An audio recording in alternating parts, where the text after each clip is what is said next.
Bienvenue pour cette vidéo concernant la pleine lune en Scorpion du 23-24 avril, hein. C'est vraiment à la toute fin, du 23 avril, en termes d'heures, donc voilà, on est vraiment dans une pleine lune de transition, on va dire ça comme ça, et je pense que dans l'ensemble, c'est réellement une pleine lune de transition.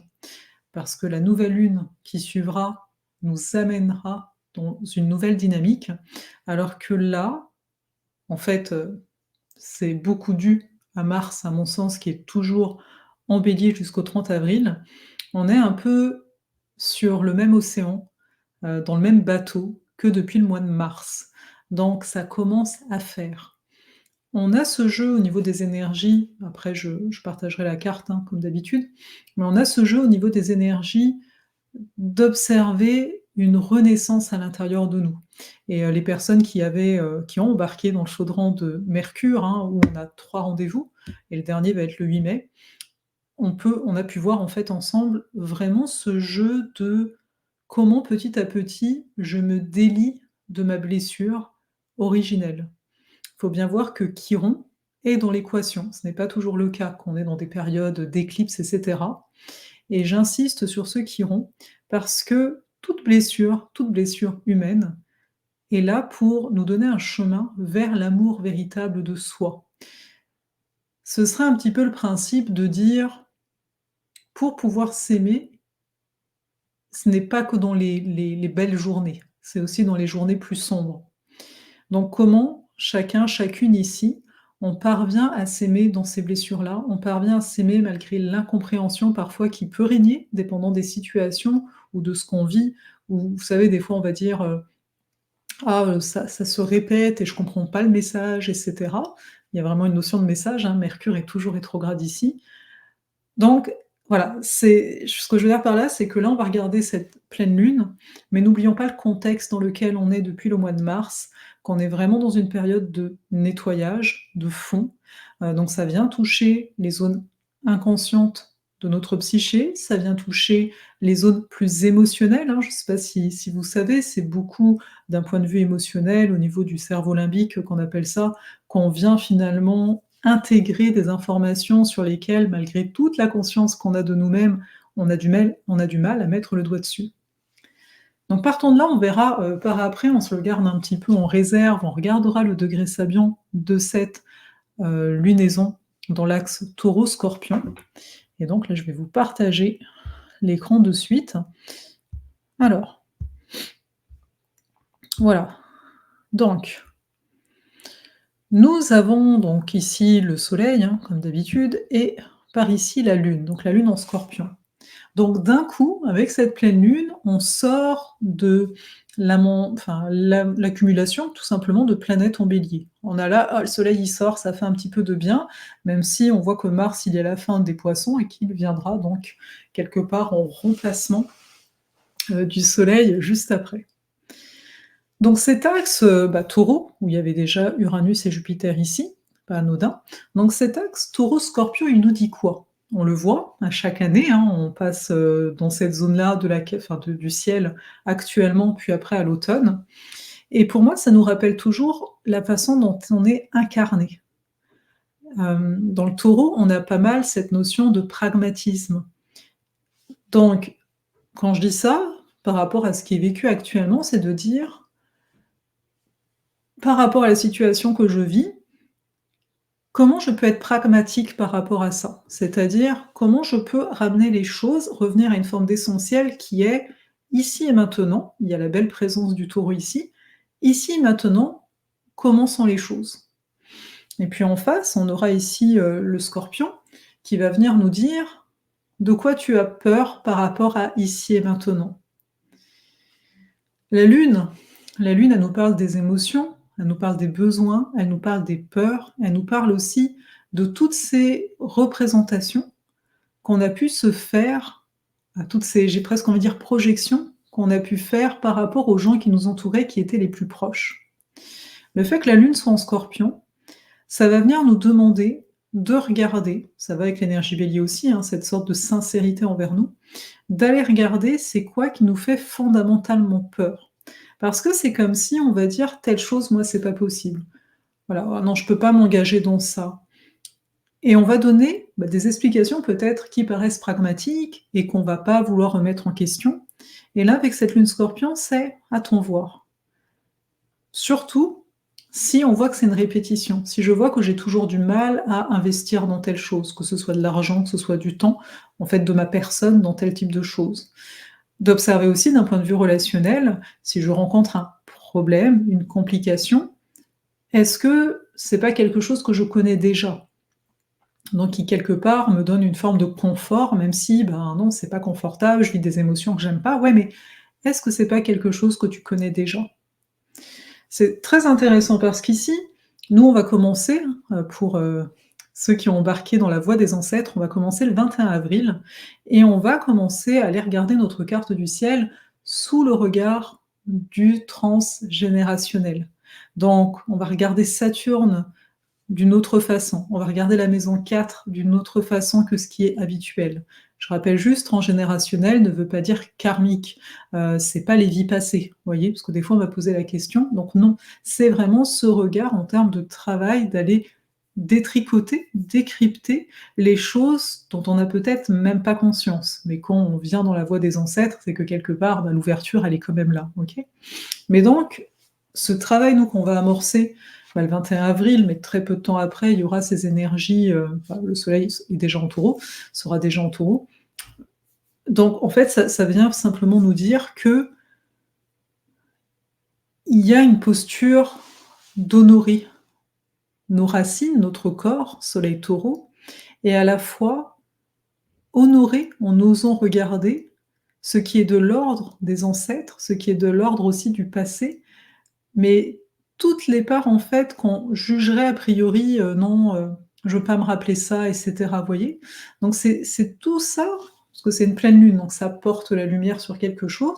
Donc on porte ici notre regard sur ce qui est impalpable et invisible, lune Scorpion. La particularité, c'est que Mars, premier maître du Scorpion, se retrouve toujours en Poisson avec Neptune. Donc on a vraiment ici une porte d'entrée directe vers notre inconscient, vers le collectif. Donc ça va être une belle période pour se rendre compte, en tout cas je vous inviterai en termes de posture intérieure, de dire ok, il y a telle chose, et si, je me demandais, est-ce que c'est pas quelque chose que je porte parce que ça fait écho à un membre de ma famille, parce que c'est une croyance collective qui donc ne m'appartient pas en propre. Parce que pour moi, c'est ce genre de choses qui va pouvoir être mis en lumière. Et pour toute personne qui a du mal à poser ses limites, pour toute personne qui a une tendance ici à se sacrifier, ou si vous faites un constat de vous dire, ben, même si je l'ai bien vécu, a priori, j'ai plus vécu ma vie pour les autres que pour moi-même. Sachez que ça peut être un bon moment, enfin après, voilà, des fois on ne décide pas non plus, mais ça peut être un beau moment d'observer ça et de se libérer de ça. Parce que la recherche de l'énergie Scorpion-Taureau, c'est de ne plus être dans la possession. Et la possession, c'est pas que la possession des objets comme on peut le penser, c'est aussi accepter de mourir. Accepter de mourir, ça veut dire quoi? Ça veut dire accepter de ne plus être la personne qu'on a connue jusqu'ici. Et on a beau dire: «Bah, d'accord, oui, je comprends, il y a pas de problème», eh bien, observons-nous de façon pragmatique dans les faits au quotidien. Est-ce que je fais toujours la même chose, en fait? Est-ce que je pense toujours les mêmes choses? On a toujours Mercure rétrograde en Bélier, donc d'observer ces pensées qui sont là constamment à l'intérieur de nous. Donc il y a vraiment cette posture à avoir, donc comme je le disais, de s'honorer, mais aussi d'être honnête, de voir que peut-être que je suis toujours dans le même genre d'énergie ou que les choses n'avancent pas aussi vite ou comme je l'aimerais, parce que je me confronte toujours dans ma tête aux mêmes objections. Je vais donner un exemple, il y a des travaux, j'espère que vous m'entendez bien, voilà. Mais donc je vais donner un exemple qui, bon, je ne sais pas s'il est vraiment à propos, parce que c'est vraiment tout récent. Je pense changer de plateforme de formation, où je mets toutes les vidéos et cetera. Sauf que moi, ça fait des années que je suis sur la même plateforme, mais là, c'est simplement que la plateforme, ils font un changement qui ne me va pas trop. Donc je suis un peu dans le côté, est-ce que tu restes avec ce changement? C'est ce changement qu'il faut accueillir. On a aussi Uranus, Jupiter, hein, toujours en Taureau, donc des choses qui peuvent être très matérielles comme ça, voilà. Ou bien est-ce que tu changes de plateforme? J'avais déjà eu cette réflexion en janvier-février et je remarque aujourd'hui que, je suis pas plus avancée quelque part parce que je vois que j'ai un peu les mêmes genres d'objections et notamment, il y a une partie de moi qui veut être sûre que si je peu importe le choix, que ce soit le bon choix et donc quand je vous dis ça, c'est peut-être d'observer vous par rapport à ce que vous vivez. Est-ce que vous aussi vous attendez le bon choix avant de vous engager, de vous lancer, d'ouvrir une porte? Et est-ce qu'on peut tous ensemble se dire: «Mais vois ça comme une expérience. Oui, c'est il y a du financier. Moi, dedans, il y a aussi du financier, il y a le fait d'embarquer tous les gens qui sont déjà sur l'ancienne formation et cetera. Enfin, ça demande, on va dire, des ressources assez matérielles, là, sur le coup, que ce soit du temps, que ce soit de l'énergie, que ce soit de l'argent et cetera. Donc peut-être que vous, c'est aussi un package comme ça ou pas. Mais non, c'est de voir à quoi je tiens. Est-ce que parfois je vais rester dans une situation parce que, bah, finalement, c'est ce qui est le plus confortable? Je vous apprends rien, c'est une chose qu'on va souvent dire, mais là, il y a vraiment cette affaire-là. Sauf que et ça a pu déjà commencer finalement, moi je vous fais cette vidéo, je suis un peu en avance là par rapport à la pleine lune. Il y a Jupiter, Uranus qui sont là. Jupiter, premier maître des Poissons, donc il vient gouverner ce Mars qui gouverne cette lune et qui gouverne aussi quelque part Vénus, hein, maîtresse ici du Soleil, elle est en Bélier, maîtrisée par Mars et on retrouve Jupiter. Si vous m'avez pas suivi, pas grave, on arrête avec ça. Mais c'est juste pour dire qu'il peut y avoir une opportunité. Donc, je vous inviterai aussi que s'il y a quelque chose de non prévu qui vous arrive actuellement, de voir ça le plus possible comme une opportunité, comme un cadeau mal emballé aussi, peut-être des fois. Parce que sur le coup, Mercure, il est toujours rétro, sur le coup, ça nous donne une préoccupation mentale. Observez comme est-ce que vous aussi, parce que voilà, je vais m'inclure ici, quand il se passe quelque chose d'inconfortable, c'est la tête qui prend le relais. C'est la tête qui dit: «Tonton, je vais trouver une solution, ta ta ta ta ta ta». Limite à être obsessif, la lune en Scorpion, hein, côté obsessionnel sur quelque chose. Et là, est-ce qu'on peut se permettre ensemble de se dire: «Ça ne sert à rien de détricoter pendant 20 ans, d'essayer de trouver qu'est-ce qui est juste, pas juste et cetera, de se flageller, de se victimiser». Le tout ici avec les énergies qu'on a en présence, ça va vraiment être de se poser à un moment, de mettre sur papier si ça vous inspire, mais en fonction de la situation, de regarder, de tester et de se reconnecter à notre corps pour prendre une décision, si tant est qu'il y a besoin d'une décision tout de suite. Parce que ça aussi, l'énergie Taureau nous dit: «Toi, tu as l'impression que le choix, il doit être tout de suite», parce qu'on a toujours beaucoup d'énergie Bélier. Mais en fait, c'est pas vrai. En fait, le déconditionnement plus global qui est en train de se faire avec Chiron nœud nord, Chiron Mercure, tout ça, avec un Saturne aussi en Poisson, c'est le fait que c'est pas vrai que les choses pressent autant qu'on ne le croit. C'est pas vrai qu'il faille que tu sois, à tel endroit tous les jours, tout le temps. Bah, vous allez me dire votre travail, mais bon voilà. Mais ce que je veux dire, les choses qu'on s'impose nous-mêmes, donc les croyances qu'on peut avoir, dès que ça touche une croyance, que c'est pas un fait établi, de se dire: «Mais alors attends, j'ai la main mise dessus, donc c'est un conditionnement». Et donc, en acceptant de ralentir, en revenant dans le présent, en acceptant que ce soit pas notre tête qui gère, mais bah, la tête, voilà, il faut lui donner une direction en fait, hein. Notre esprit, notre mental a besoin d'une direction. C'est Jupiter ici. À nous de lui donner une direction, à nous de lui donner un cadre, un petit peu comme si on était avec un enfant et qu'on va lui dire: «Rassure-toi, tu as pas pensé à ça là maintenant. Là maintenant, on va se détendre, on va faire une pause et demain de telle heure à telle heure, on va se poser et on va être en contact avec ce problème, cette complication, cette préoccupation et on va être en contact émotionnel. C'est quoi qui fait enfin, parce qu'en fait, pas pour tout le monde bien sûr, mais quand on sent qu'il y a une précipitation intérieure à trouver une solution, dès on entre en obsession, c'est qu'il y a quelque chose qui nous rend très, très inconfortable. C'est un peu comme si on t'avait donné une boule de feu et que juste tu veux juste la rebalancer à quelqu'un et là, bah, de te rappeler que cette boule de feu est à l'intérieur de toi. C'est pas ce qui t'arrive à l'extérieur qui crée la sensation, tu vois, qui te l'ajoute. C'est simplement cet événement rappelle quelque chose et donc ça provoque une affaire, mais tant qu'on va pas la voir cette affaire-là, elle sera là à chaque fois dès que ça ressemble à la situation initiale et donc notre but, tu vois? Parce que le scorpion taureau, je le disais, je parlais de la voix des ancêtres, je parlais du transgénérationnel et souvent, là où on va se tromper, c'est qu'on pense qu'on va aller, compliquer les choses, qu'on va aller fouiller en mode: «Tu dois savoir exactement». C'est pas vrai, c'est pas ça. On peut aussi, mais après ça dépendra de chacun, il y en a, ils vont réussir à le faire tout seuls, d'autres, bon, c'est mieux d'être accompagné parce que voilà, on n'a pas forcément le mode d'emploi. C'est de voir qu'on peut le connecter en se connectant à notre corps, notamment avec le système nerveux, hein. Ça fait longtemps que je vous en ai pas parlé. D'ailleurs, à un moment, je pourrais aussi vous accompagner avec ça. Mais donc voilà, c'est aussi de se dire: la majorité des réponses sont en nous et le corps, c'est pas le mental. Donc des fois, je ressens et je ne comprends pas, je ne sais pas, mais c'est là. Donc là, avec cette période-là, il y a peut-être des choses qui vont remonter. Pour certains, on peut être proactif. Pour moi, le fait de travailler sur du transgénérationnel, c'est être proactif quelque part, de dire: «Bon, OK», pas pour contrôler, mais vraiment pour dire: «Je suis proactif». C'est comme si je disais: «J'accepte l'expérience», vous voyez? Et avec ces énergies, donc comme je le disais, avec le chiron là qui est au milieu de tout ça, la petite clé ici, d'ailleurs il y a Vénus ici pas loin. Faut bien comprendre que toute personne qui a un cheminement chironien, ça va pas être le cas de tout le monde, attention, donc toute personne qui est sur un cheminement chironien, il y a un aspect souffrant. Ça peut être dans le corps, ça peut être dans l'émotion. C'est-à-dire que Chiron, il a été confronté à une douleur lancinante, bah, qui ne pouvait se retirer que s'il décidait de faire le deuil de qui il était. Tu sais, il a accepté de mourir, hein, de donner son immortalité, parce que c'était une blessure mortelle, mais lui, il pouvait pas mourir car il était immortel. Donc c'est de comprendre le jeu de fond, c'est d'accepter l'initiation. Parce que je pense que parfois on l'accepte pas.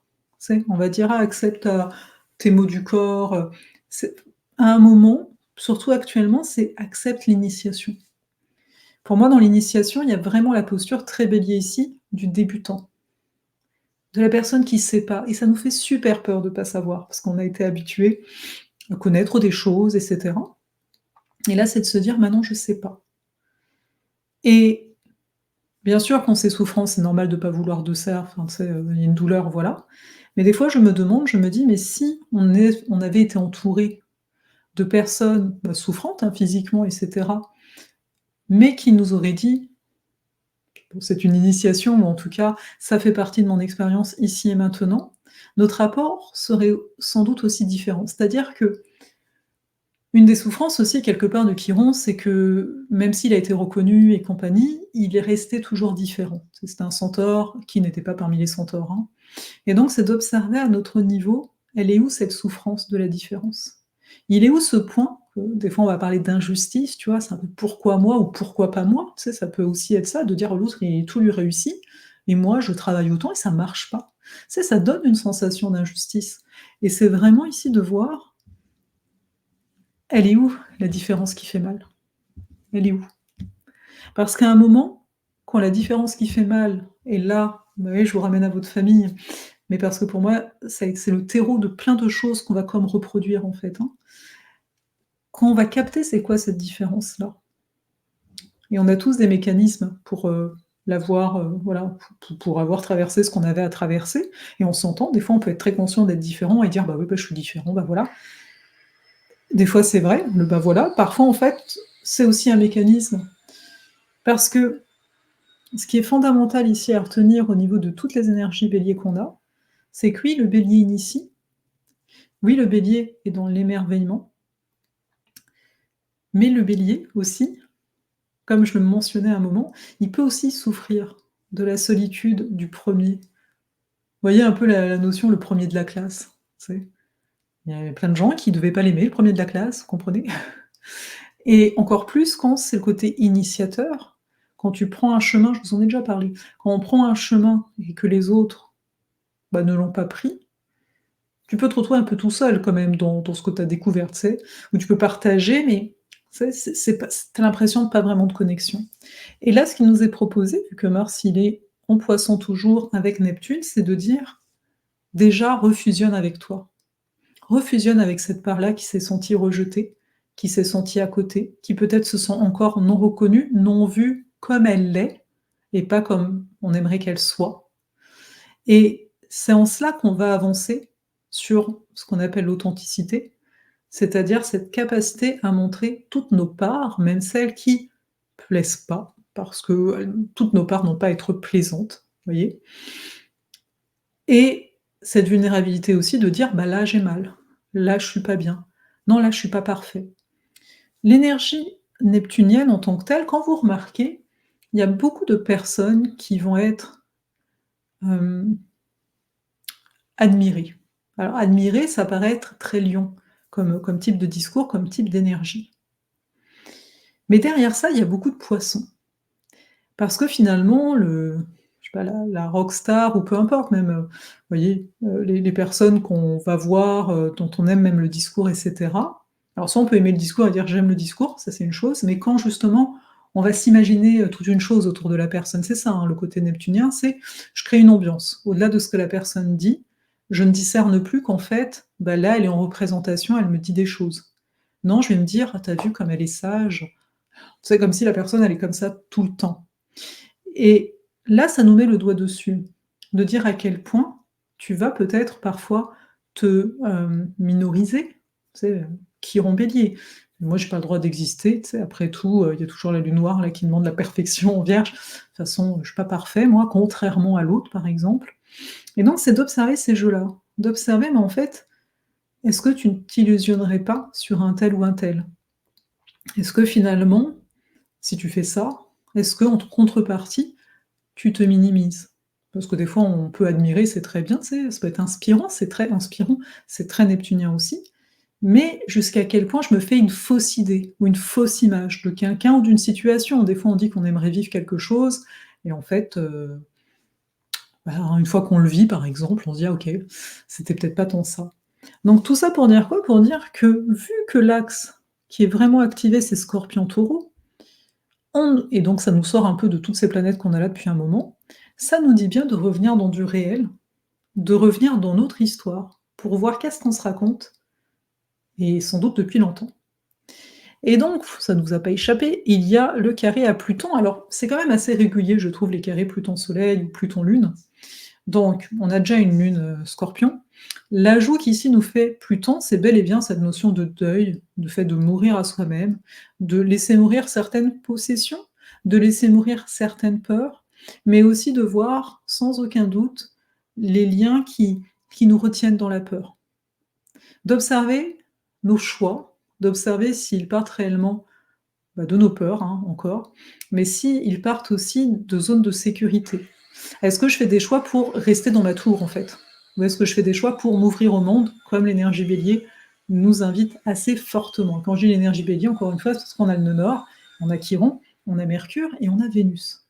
Donc j'en parle dans les énergies de la semaine, là, surtout pour, Vénus-Chiron, mais c'est vraiment ici de comprendre qu'on est en train de se revaloriser, mais que la vraie valorisation va passer aussi par le fait d'admettre qu'il y a certaines peurs qui m'empêchent de croire totalement en moi, en ma capacité d'avancer, d'oser aller, n'est-ce pas?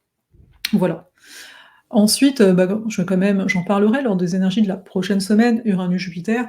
Comme je disais, voilà, il y a une opportunité de croissance.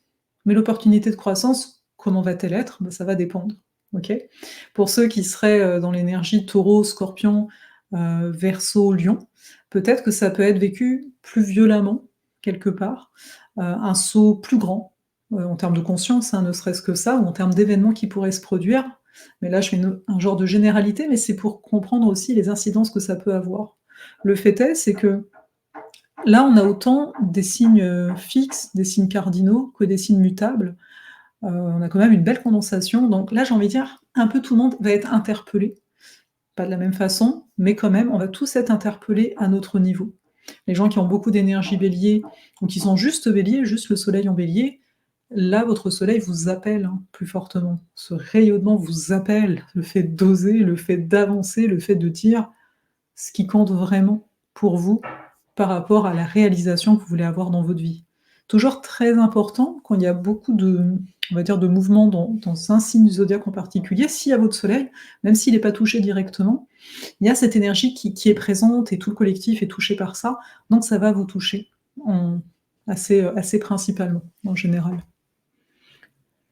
Donc donc c'est ça par rapport, ce que je voulais vous apporter par rapport à cette pleine lune. Donc comme vous l'avez entendu, le 21 avril, on commence avec la voix des ancêtres. Par conséquent, vous pouvez toujours vous inviter à la fête, j'ai envie de dire. Donc on a une rencontre le 21. Vous pouvez voir ça en replay sans problème. Ensuite une rencontre en juin, puis ce sera le 8 septembre, la dernière rencontre, donc j'espère vous y voir. Et je vous dis à tout bientôt, à tout vite, pour la vidéo de la semaine qui s'en vient. J'ai hâte, il y a aussi d'autres nouveautés qui vont s'en venir, mais bon, d'ici là, je pense que enfin, j'espère que j'aurai fait un choix justement de plateforme. Voilà. Bon, je vous retiens pas plus, je vous souhaite une très belle soirée, une très belle journée. Alors, je ne suis pas sûre qu'il va rester du monde parce que j'ai vraiment clôturé la vidéo. Je me suis dit: «Je ne vous ai pas lu le degré Sapiens». Donc bon, on va le faire, n'est-ce pas? Donc le degré, hein, du 5e degré du Scorpion, c'est: «De grands rochers sur le rivage résistent au déferlement des vagues». Donc de grands rochers sur le rivage résistent au déferlement des vagues. Moi, en fait, ce qui me vient ici, c'est vraiment que le rocher, ce serait un peu les attachements qu'on peut avoir, hein, les résistances et les vagues, hein, ça nous rappelle beaucoup ce qu'il y a en Poisson, donc un peu le courant collectif, les énergies qui essayent de passer et nous qui peut-être ici, tenons bon, un peu trop bon peut-être, et en même temps, un autre message, ça pourrait être vraiment une forme de solidité qui est là en arrière-fond. Donc peut-être voir ici qu'au-delà de tout ce que je vous ai dit, on pourrait aussi se dire pendant la période, observons nos bases, nos ancrages, ce qui nous permet finalement bah, de, de tenir, mais dans le sens d'être ancré tout simplement. Tu vois, qu'est-ce qui est là? Qu'est-ce qui est là pour nous? Voilà, je m'arrête. C'était le petit plus de fin au cas où vous vous auriez dit: «Mais elle a oublié, non?» Oui, elle avait oublié. Voilà. Allez, là-dessus, très belle soirée ou journée.